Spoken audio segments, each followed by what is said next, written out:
வணக்கம் நண்பர்களே. Lines media ஒரு சுதந்திரமான ஊடகம்.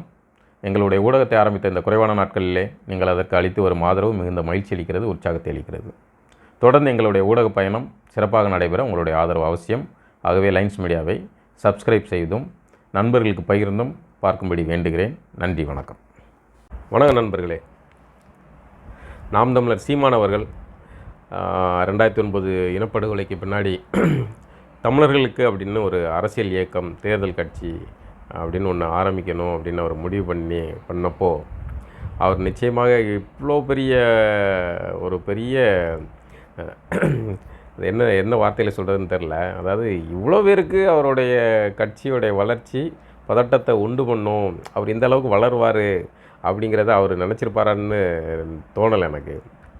ஆனால் இன்றைய கலை நிலவரத்தை பார்க்கும்போது சீமானுடைய வளர்ச்சி அப்படிங்கிறதும் அவர்களுடைய நாம் தமிழர் கட்சியோடைய வளர்ச்சி அப்படிங்கிறதும் எதிரிகளுக்கு, தமிழர் அரசியலுக்கு, தமிழரின் போர்வையில் இருக்கும் திராவிட கூட்டத்திற்கு, சங்கிகளுக்கு மிகப்பெரிய அச்சத்தை உண்டு பண்ணியிருக்கிறது அப்படிங்கிறத நம்ம களத்தின் மூலமாக பார்க்குறோம். அதுக்கு சாட்சியாக இன்றைக்கி ஒரு பழமொழி கூட சொல்லுவாங்கள்ல, எங்கள் அப்பன் குதிரில் இல்லை அப்படின்னு சொல்லுவாங்களே, அதை மாதிரி இன்றைக்கி விவசாயி சின்னத்தை ஆட்டையை போட்ட அந்த கம்பெனிகள் இன்றைக்கி ஒரு சென்னையில் ப்ரெஸ் கிளப்பில் ஒரு ப்ரெஸ் மீட் கொடுத்துருக்காங்க. அப்படி ஒரு காமெடியான ப்ரெஸ் மீட் இது. அதாவது அந்த சின்னத்தை எப்படி அவங்களுக்கு கிடைச்சது அப்படிங்கிறது எல்லாமே அவங்க வாயிலேருந்தே உளர்றாங்க. அவங்க கேட்டாங்களா, இல்லை அவங்களுக்கு கொடுக்கப்பட்டதா, இது எல்லாமே. ஒருத்தன் சின்னத்துக்காக இந்த சின்னம் வேணும்னு ஒருத்தங்க காத்துக்கிட்டு இருக்காங்க. சின்னத்தை கேட்காத ஒருத்தருக்கு வாண்டடாக தேர்தல் கமிஷன் கொடுக்குது அப்படிங்கிறதெல்லாம் பார்க்கும்போது சீமான் கட்சி அவர்களுடைய விவசாய சின்னம் அப்படிங்கிறது பொதுமக்கள்கிட்ட மிகப்பெரிய அளவில் அவங்க தாக்கத்தையும் வளர்ச்சியும் அடைஞ்சிருக்காங்க அப்படின்னு தெரியுது. அந்த கட்சியுடைய அவர்களுடைய பின்புலம் அதுதான் அந்த சின்னத்தில் இப்போ அவங்க புதுசாக ஒட்டியிருக்காங்க. அதே அப்படியே லோகோவை அப்படியே எடுத்து அதே மாதிரி இவர்கள் உருவாக்கின, சீமான் அவர்கள் உருவாக்கின அந்த விவசாய சின்னத்தை அவங்க எப்படி வடிவமைச்சிருக்காங்களோ அதே மாதிரி ஒரு வடிவமைப்பை உண்டு பண்ணி அதில் அவங்க குறிப்பிட்டிருக்க அந்த பெயர்களில் தான் ரொம்ப முக்கியமானது. அதில் திராவிட தெலுங்கு தேச கட்சி, இதான் நோட் த பாயிண்ட், இதான் முக்கியமானது. அப்புறம் மேலே அந்த காரில் கலைஞர் அறிவகம், அப்புறம் பாரதிய, அந்த வழக்கமான ஒரு சங்கிகளுக்கான ஒரு பெயர். இப்படி ஆரியமும் திராவிடமும் தமிழர்களுக்கான ஒரு தேர்தல் கட்சி அப்படின்னு ஒன்று வருது, அது வளருது. அப்படிங்கும்போது இவர்கள் இருவரும் ஒன்றாக கூட்டு சேர்ந்து அந்த கட்சியை சிதைக்கிறதுக்கு என்னெல்லாம் செய்யணுமோ அது எல்லாமே செய்கிறாங்க அப்படிங்கிறதுக்கு இன்றைய ப்ரெஸ் மீட்டும் சாட்சி. அந்த சின்னத்தை ஆட்டையை போட்ட அந்த கட்சியினருடைய பின்னணி இதெல்லாம் விசாரித்தாலே அது சாட்சி. ஏற்கனவே நம்ம இது சம்மந்தமாக பேசியிருக்கிறோம், எப்படி இவர்கள் இயங்குகிறாங்க அப்படின்ட்டு. ஏன் திராவிடம் சீமானை கண்டு இவ்வளோ அச்சப்படுது அப்படின்னு கவனித்து பார்த்திங்கன்னா, தமிழர் கருத்துருவாக்க அரசியலுக்காக அல்லது தமிழ் தேசிய அரசியல் அப்படின்னு சொல்லிட்டு நிறைய இயக்கங்கள் இருக்குது. இந்த இயக்கங்கள்லாம் ஆரம்பித்தப்போ அந்த இயக்கங்களுக்கெல்லாம் இவ்வளோ பிரச்சனையா அப்படின்னு கேட்டிங்கன்னா நிச்சயமாக கிடையாது. இந்த தமிழ் தேசிய அரசியல் இயக்கங்கள் வெவ்வேறு பேர் கொண்ட இயக்கங்கள்லாம் இருக்கும். இந்த இயக்கங்களுக்கெல்லாமே பெருவாரியாக மேடைகளை அமைச்சு கொடுக்கறது திராவிட இயக்கங்களாக இருக்கும், இல்லை திராவிட கட்சிகளுடைய அந்த மாநாடுகள், கூட்டங்கள், இந்த மாதிரி அமைப்புகளாக இருக்கும். அது தமிழர்கள் ஒரு இயக்கமாக, ஒரு அரசியல் இயக்கமாக அப்படி வெறுமனே தேர்தல் அரசியல் ஒரு சாக்கடை, தேர்தல் பாதை திருடர் பாதை அப்படின்லாம் பேசிட்டு அவங்க வெறுமனே இயக்கமாக இருக்கிற வரைக்கும் அந்த திராவிடத்துக்கோ, திராவிடத்தை கையில் வச்சிருக்கிற அந்த பிரிவினருக்கோ எந்த பதட்டமும் இல்லை.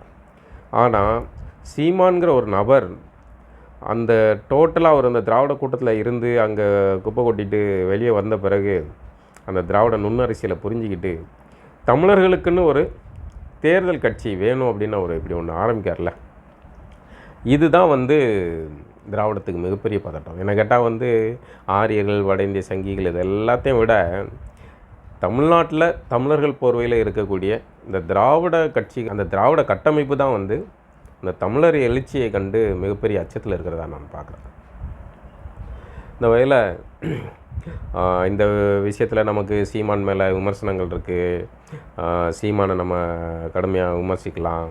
அதெல்லாம் கடந்து எதிரிகள் வந்து என்னென்ன வேலை செய்கிறாங்க. ஒரு தேர்தல் கட்சி தமிழர்களுக்கான இப்போ நாளைக்கு சீமானே அதிகாரத்துக்கு வந்துட்டால் அவர் வந்து அப்படியே வந்து ஓவர் நைட்டில் பாலாறும் தேனாருன்னெலாம் தமிழர் வாழ்க்கையில் வந்து கொடுத்து அப்படி அதெல்லாம் சும்மா பேசுகிறதுக்கு தான் இருக்கும், யதார்த்தம் கிடையாது. அந்த புரிதலோடு தான் நம்ம அதை வந்து அவர் அணுகணும்.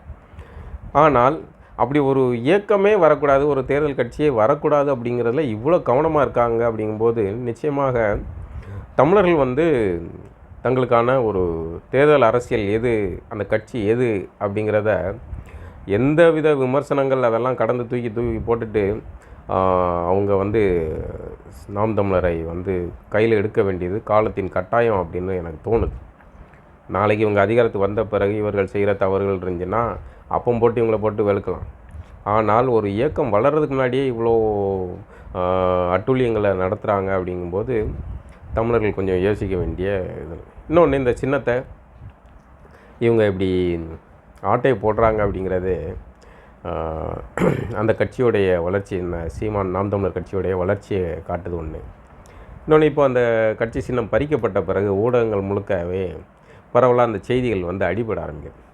இதன் மூலமாகவும் வந்து இந்த சின்னம் இப்படி வந்து சீமான்கிட்டருந்து இந்த சின்னம் பறிக்கப்படுது, நாம் தமிழர் தம்பிகள்கிட்டருந்து இந்த சின்னம் பறிக்கப்படுது அப்படிங்கிறது பொதுத்தளத்தில் இது வரைக்கும் சீமானையோ நாம் தமிழர் கட்சியையோ ஆதரிக்காதவர்கள் கூட ஒரு ஆதரவு நிலைப்பாடு எடுக்கிறதுக்கான ஒரு சூழலை இந்த நிர்பந்தம் வந்து உருவாக்கியிருக்காருன்னு நினைக்கிறேன். இது ஒரு வகையில் கட்சி சின்னம் போது அது சீமான் அவங்க பேசுகிற அந்த மண் உரிமை அரசியல், விவசாயம் இது சார்ந்த அரசியலுக்கு அது ரொம்ப பொருத்தமான ஒரு சின்னமாக இருந்தது. எப்போவுமே ஒரு சின்னம் வந்து ரொம்ப அமைகிறது வந்து பெரிய விஷயம். அவங்களுக்கு முதல்ல ஆரம்பத்தில் ரெட்டை மெழுகுவர்த்தி அப்படின்னு ஒரு சின்னம் கிடச்சி, அது வந்து ஒரு கொஞ்சம் மொக்கையான சின்னம் தான். ஆனால் அதையே வச்சு அவங்க சமாளித்து ஓட்டிக்கிட்டு இருந்தாங்க. அதுக்கப்புறம் எதிர்பாராத விதமாக அவங்களுக்கு வந்து விவசாய சின்னம் கிடச்சோடனே அது அவங்க பேசுகிற அரசியலுக்கு ரொம்ப பொருத்தமாக இருந்தோன்னே சரசரன்னு வளர்ச்சி கொடுத்துச்சு, மக்கள்கிட்டும் போய் எளிதாக சேர்ந்துச்சு. இது தான் வந்து இவங்களுக்கு பெரிய பெரிய பதட்டமாகிடுச்சு. இப்போ அந்த சின்னத்தை பறிக்கிறதுக்கு அரசியல்லாம் பண்ணுறாங்க, திட்டமிட்டு பண்ணுறாங்க. ஒரு சங்கி தலைவர், தமிழ்நாட்டுக்கு வந்திருக்கிற அந்த தலைவர், அவர் வந்து அதை என்ன சொல்லுவாங்கன்னா, இந்த சிரிச்சுக்கிட்டே கத்தியை சொருவாங்களா அந்த மாதிரியான ஒரு கேரக்டராக அவர் இருக்காருன்னு நினைக்கிறேன். இது வரைக்கும் தமிழக அரசியலில் ஒரு அரசியல் இயக்கத்தில் இப்படி ஒரு தலைமையை வந்து யாரும் சந்திச்சிருக்க மாட்டாங்கன்னு நினைக்கிறேன். ஏன்னா இந்த நபர் வந்து தலைவராக ஒரு அரசியல் இயக்கங்களில் இருந்து அவர் வரல. அவருடைய வரவு பின்னணி வந்து வேறையாக இருக்குது. இதுதான் மிகப்பெரிய ஆபத்து. ஒவ்வொருத்தங்களையும் எந்தெந்த வகையில் அவர்களை முடிக்கணும் அப்படிங்கிறத இவர் வந்து தெரிஞ்சு ரொம்ப நுட்பமாக இதாக இருக்கிறார். அது ஆகவே சீமான் இந்த கட்சி சின்னம் மட்டும் இல்லை, இதற்கப்புறமும் இவர்கள் நிறைய சிக்கலை சந்திக்கிறதுக்கான சூழலை அவங்க தங்களை தயார்படுத்திக்கணும். அதுக்கான இதை வந்து புரிஞ்சிக்க வேண்டிய அவசியம் இருக்குதுன்னு நான் நினைக்கிறேன். இந்த வகையில் சீமானுக்கு நாளைக்கு அவங்களுடைய வழக்கு உச்சநீதிமன்றத்தில் வருதுன்னு நினைக்கிறேன். அதை ஒட்டி தான் இந்த ப்ரெஸ் மீட் உடனடியாக வந்து தமிழ்நாட்டில் அந்த கட்சியில் மொத்தமே 100 பேர் இருப்பானாங்கிறது சந்தேகம். இப்படி வந்து ஒவ்வொரு தேர்தல் நேரங்கள்லையுமே டுபாக்கூர் கட்சிகள் எல்லாம் இறக்கி விடுவாங்க. அதை மாதிரி இதை இறக்கி விட்டு திட்டமிட்டே இவர்களுக்கு அந்த சின்னத்தை கொடுத்து சீமானை வந்து நாம் தமிழர் அவங்கள வந்து கதற விட்றாங்க. இது ஒரு வகையில் சின்னம் கிடைக்கல, நாளைக்கு வழக்கில் வந்து இவங்களுக்கு சாதகமாக வரலாம், வராமல் போகலாம். ஆனால் இன்னி நாம் தமிழர் கட்சியினர் செய்ய வேண்டியது என்னென்னா, இந்த அடுத்து ஒருவேளை இந்த சின்னம் கிடைக்கல அப்படின்னா அடுத்த சின்னம் வந்து எந்த சின்னம் வருதோ அதை கொண்டு போய் மக்கள்கிட்ட சேர்க்குற பணியை அவங்க வந்து விரைவாக செய்யணும். அது ரொம்ப முக்கியமானது. இன்னொன்று, நாம் தமிழர் கட்சியை சார்ந்தவர்கள் அவங்க பசங்க எல்லாமே வந்து இளைஞர்கள் தான். இன்றைக்கி சோசியல் மீடியா, சமூக வலைதளங்கள் இதெல்லாம் வந்த பிறகு, எல்லார் கையிலையும் ஃபோனு, ஆண்ட்ராய்டெலாம் வந்த பிறகு சின்னத்தை கொண்டு போய் சேர்க்குறது ஒன்றும் அவ்வளோ பெரிய சிரமம்லாம் கிடையாது. அதனால் சீமான் பேச்சை கேட்குறவங்களுக்கு வந்து இயல்பாகவே அவங்க அது எல்லாமே யூடியூப் சேனலு, சமூக வலைதளங்களில் அந்த காணொலியில் பார்க்குறவங்களா இருப்பாங்க, நேரடியாக களத்தில் இருப்பாங்க. அப்போது எளிதாக வந்து அவ்வளோ ஒன்றும் பெரிய இதெல்லாம் சின்னத்துங்களால் கொண்டு போய் சேர்க்க முடியாது அப்படிங்கிறதெல்லாம் கிடையாது. எளிதாக கொண்டு போய் சேர்க்கக்கூடிய சூழல் தான் இருக்குது. அதை மனச்சோர்வு இல்லாமல் அவங்க தொடர்ந்து செய்யணும். பார்க்கலாம், நாளைக்கு வழக்கில் என்ன நடக்குதுன்னு பார்ப்போம். அது சீமானுக்கு வெற்றியே கிடைக்கணும்னு நம்ம விரும்புகிறோம். அப்படி இல்லைன்னா கூட இந்த களத்தை எதிர்கொண்டு இந்த நாம் தமிழர் கட்சி தொடர்ந்து பயணிக்க வேண்டும். நன்றி, வணக்கம்.